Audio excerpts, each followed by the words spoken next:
Welcome to AITV News. A battle over America's auto future and air quality is intensifying. In response to a United States Senate attempt to block stricter vehicle emission standards, California and a group of other states are taking a united stand. This development highlights the ongoing struggle over who sets the rules for cleaner vehicles and the air we breathe. The controversy centers on a United States Senate vote in April 2023 that sought to overturn California's long-standing authority under the Federal Clean Air Act. This authority allows California to set its own, more stringent vehicle emission standards, including ambitious targets for zero-emission vehicle sales. Governor Gavin Newsom and leaders from allied states denounced the Senate's move, labeling it an overreach and a threat to efforts against air pollution and climate change.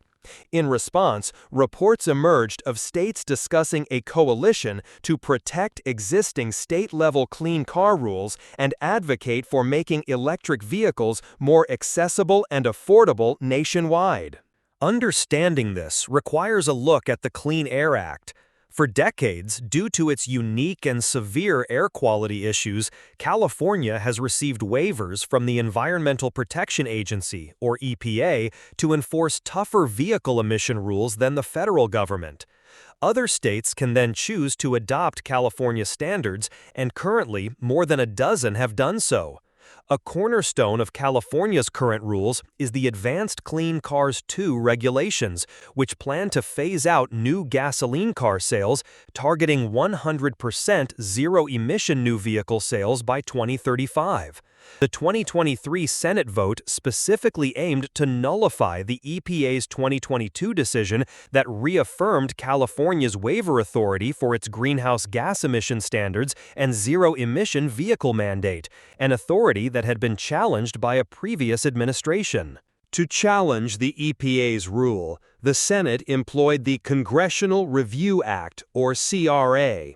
Supporters of the Senate's move, primarily Republicans, cited concerns about consumer choice, the cost of electric vehicles, the adequacy of charging infrastructure, and potential negative impacts on the auto industry and jobs tied to gasoline-powered vehicles.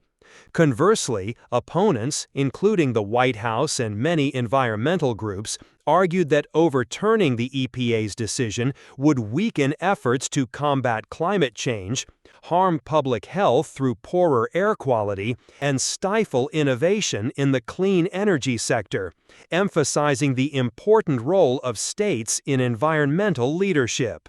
While a formally named Affordable Clean Cars Coalition, with a definitive list of 11 states, isn't widely documented as a recent distinct entity formed immediately after the 2023 Senate vote, the spirit of such a coalition reflects ongoing, coordinated efforts by California and other states. These states have historically worked together to defend and promote clean car standards.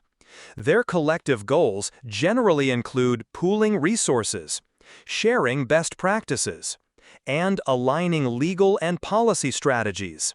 These efforts focus on public awareness, advocating for continued federal support for electric vehicle charging infrastructure, and consumer incentives, and mounting legal defenses against threats to state-level standards. A core message is that clean vehicles should become affordable for all consumers, not just remain luxury items. So, what was the outcome of that 2023 Senate resolution? Well, the Senate did pass the resolution to overturn the Environmental Protection Agency's rule in April 2023, and the House also passed a similar measure in May 2023. President Biden vetoed the resolution in June 2023, preventing it from becoming law.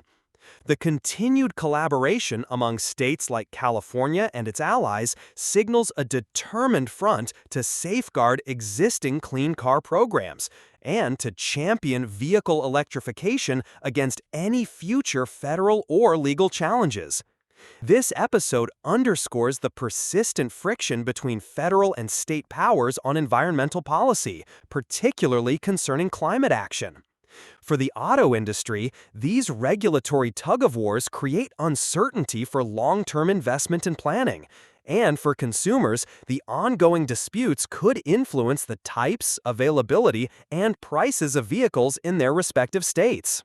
In essence, the unified stance of California and other states represents a firm defense against attempts to weaken state-led clean vehicle initiatives. This alliance highlights a significant fault line in United States environmental policy and the states' rights debate, carrying major consequences for America's transportation future and air quality. These states appear poised to continue defending current clean car programs and push for a future where affordable, clean transportation is standard for all.